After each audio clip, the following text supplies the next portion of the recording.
Genèse 24, 54.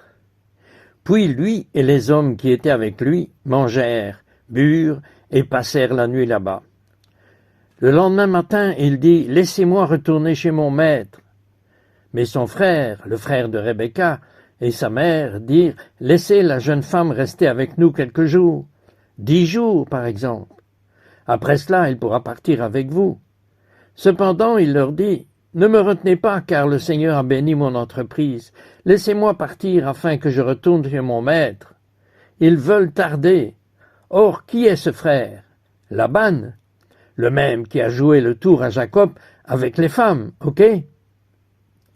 Alors, nous ne savons pas ce que Laban tramait, mais il voulait le retenir. Le serviteur dit « Ne me retenez pas ». C'est intéressant, car l'Esprit dit la même chose. Ne me retenez pas, ne m'empêchez pas, n'empêchez pas l'Esprit, ne retardez pas l'Esprit. Quand l'Esprit frappe à votre porte, ouvrez-la. Quand l'Esprit vous pousse à agir, à faire, vous ne dites pas non, mais je le ferai plus tard. Faites-le maintenant. L'Esprit est présent.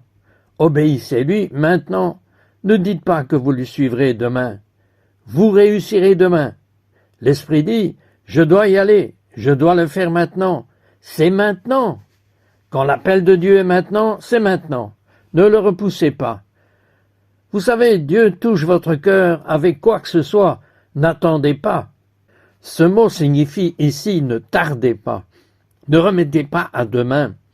Si vous êtes convaincu de quelque chose dans la parole, agissez. Mettez-le en pratique, suivez-le.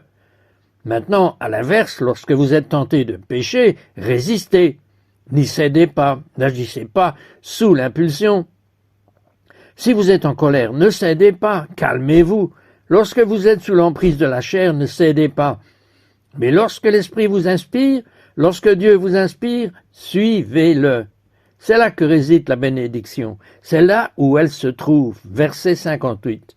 Alors ils dirent, « Ok, nous allons appeler la jeune femme et lui demander. » Ils appelèrent donc Rebecca et lui dirent « Veux-tu aller avec cet homme ?» Voici la question posée par la famille, mais c'est en réalité la question, au final, du serviteur, dont la mission ultime est d'amener la fiancée à Isaac. Donc la question ultime est « Veux-tu venir avec moi ?» Contrairement à ce que l'on pense des mariages arrangés, du moins dans ce cas biblique, on a demandé à la femme, c'est son choix, « Veux-tu partir ?» L'Esprit vous pose une question. « Veux-tu venir avec moi ?» C'est votre choix. Jusqu'où irez-vous dans le Seigneur? C'est ainsi que vous répondrez à cette question. Jusqu'où irez-vous avec l'Esprit? Jusqu'où êtes-vous prêt à changer? Jusqu'où êtes-vous prêt à aller? C'est votre choix.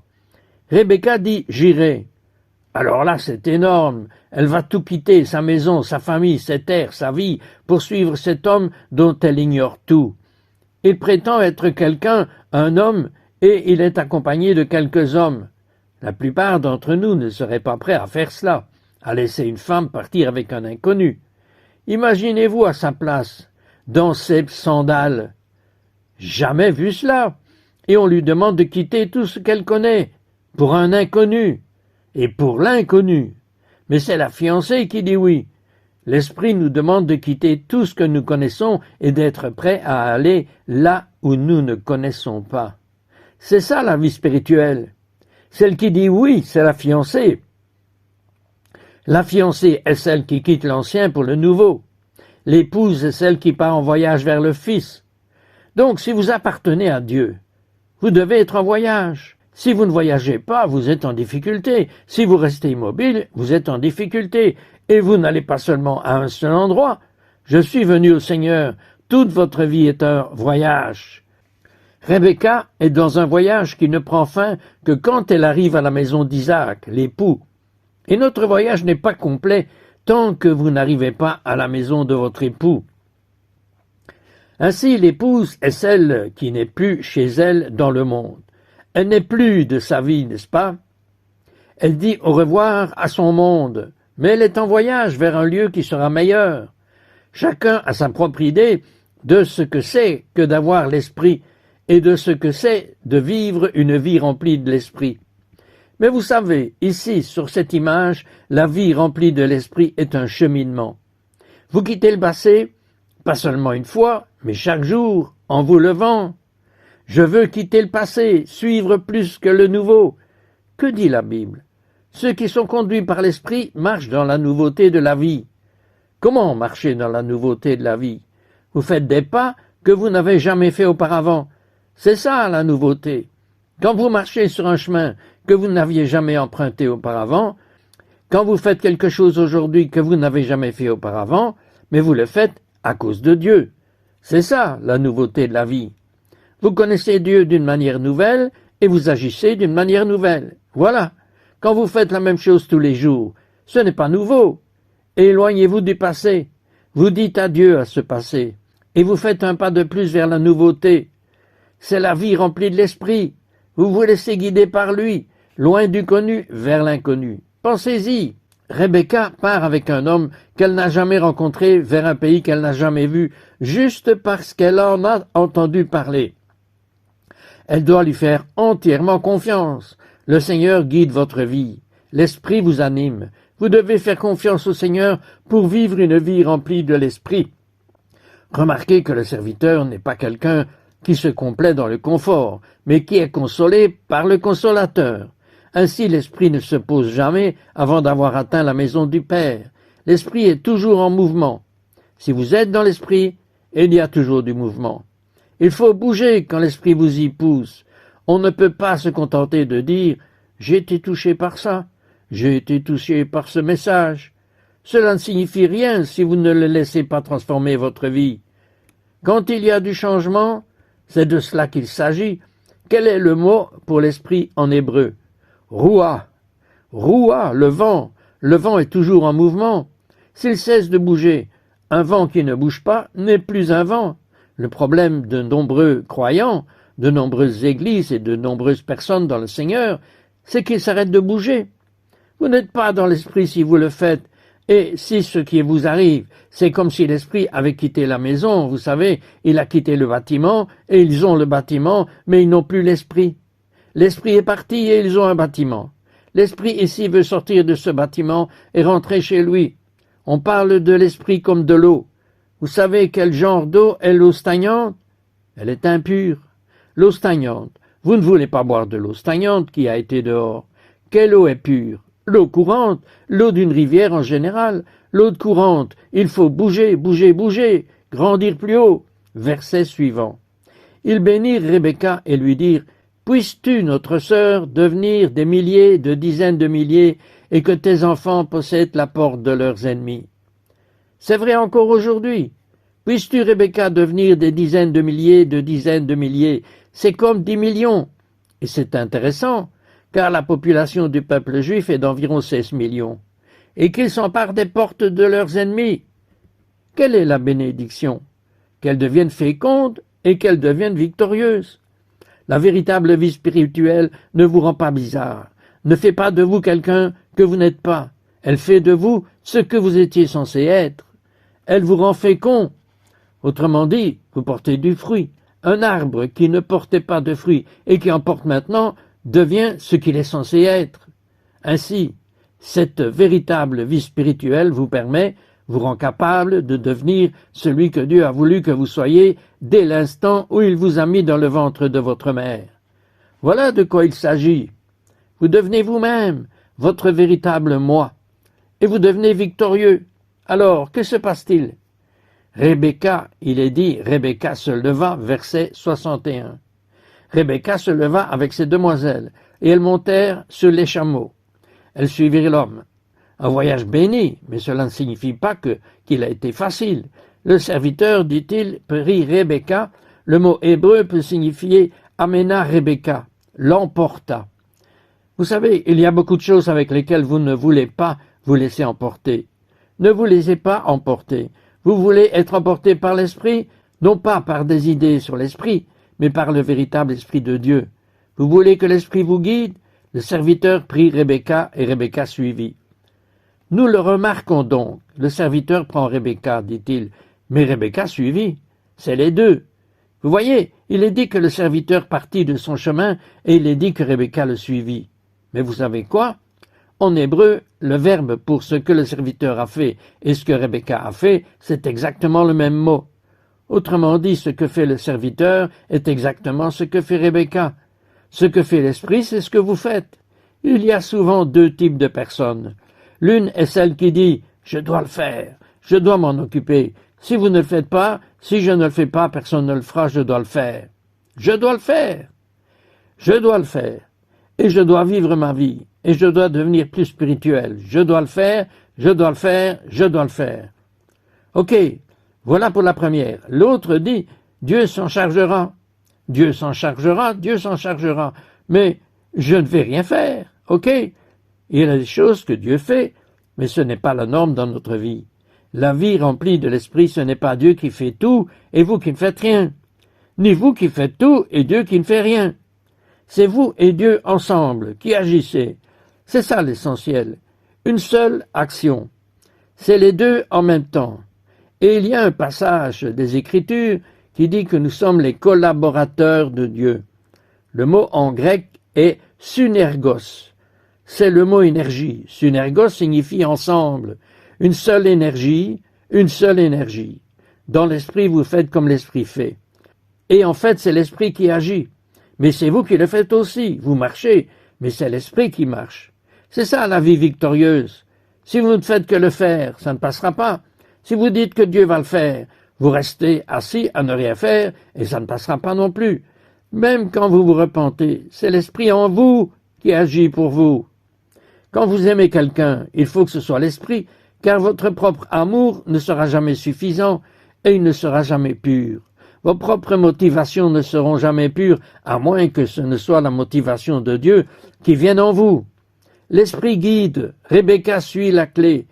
Vous savez, tout commence bien, tout commence avec Dieu. Mais c'est quand votre Messie n'est ni Dieu ni homme ni Dieu, il est Dieu et l'homme réunis. Or Dieu est toujours premier. Dieu est à l'origine de tout. Tout vient de lui.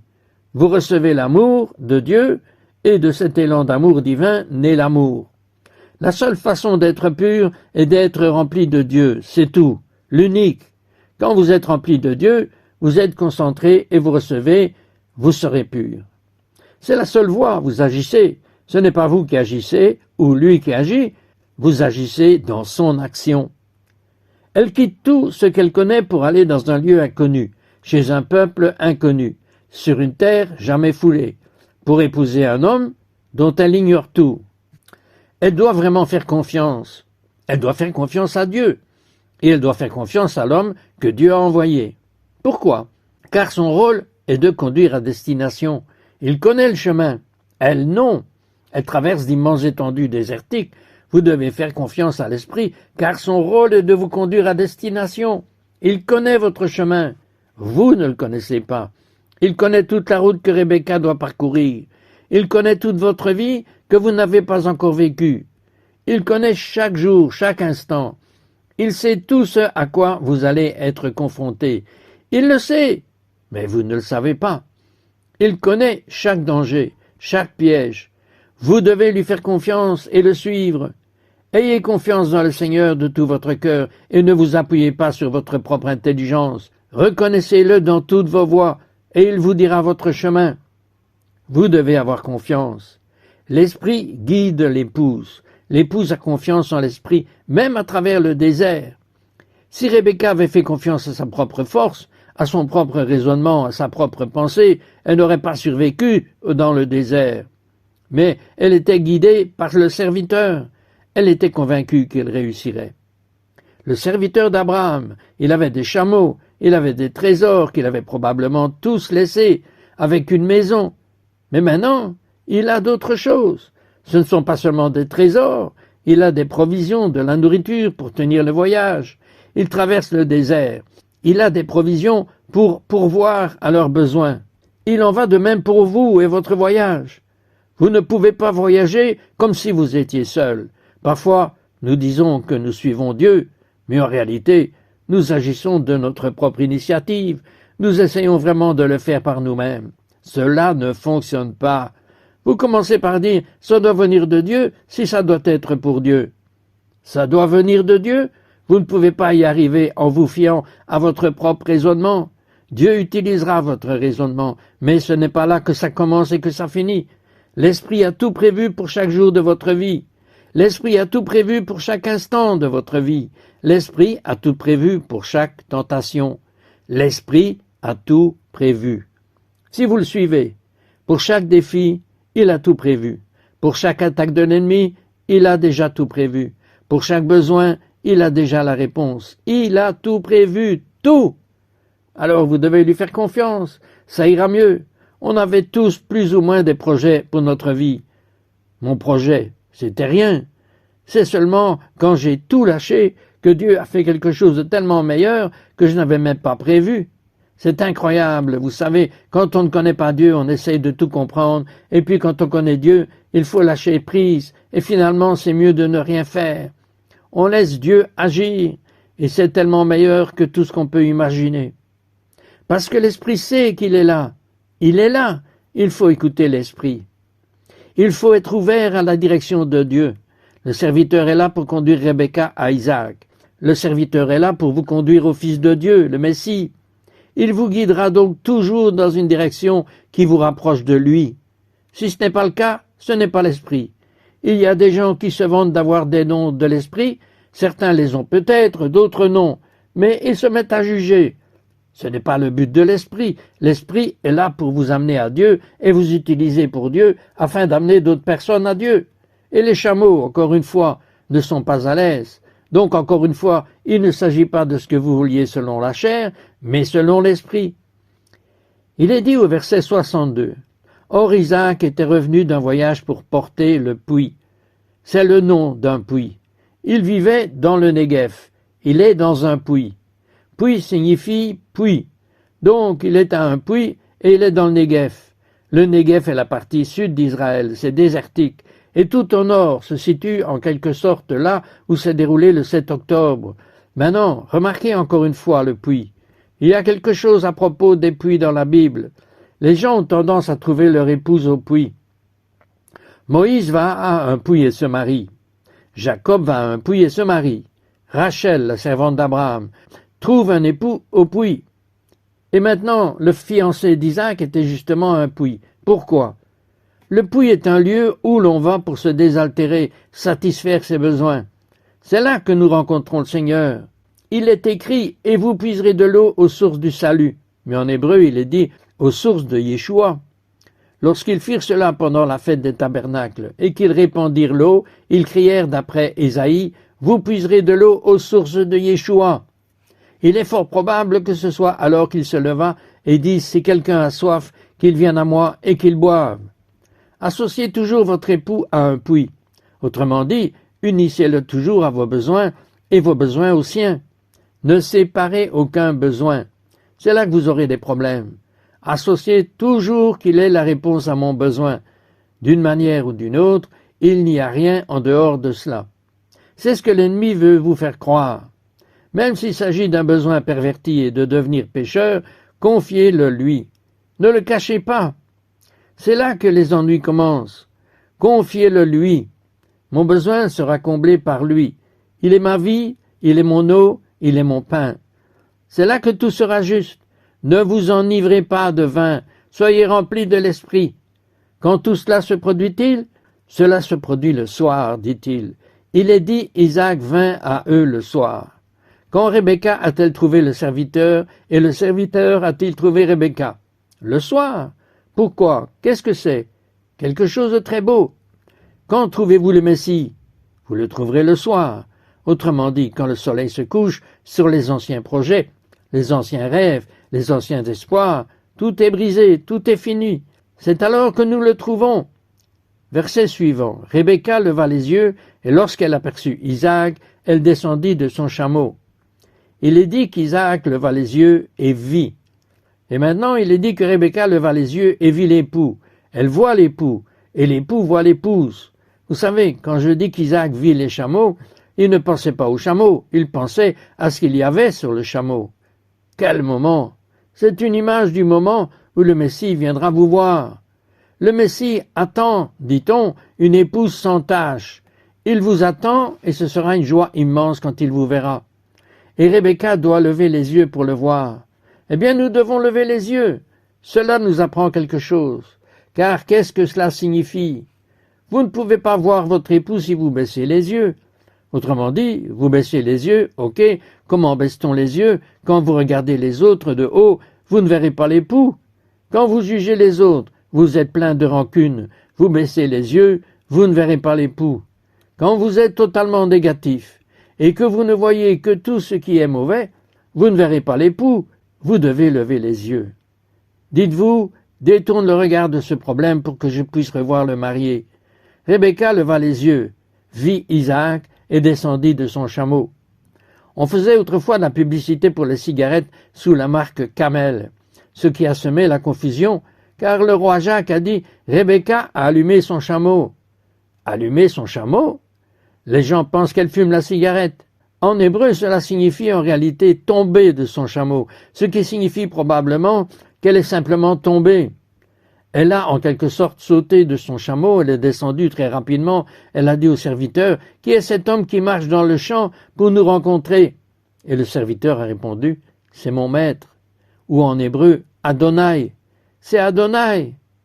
Il est donc dit qu'elle prit son voile et se couvrit, car elle est la mariée, et lorsqu'ils se rencontrent la première fois, elle est voilée. La mariée est voilée lors d'un mariage hébraïque. Et puis, lors du mariage hébraïque, au moment de la cérémonie, elle retire son voile, et ils se regardent face à face pour la première fois. Face à face.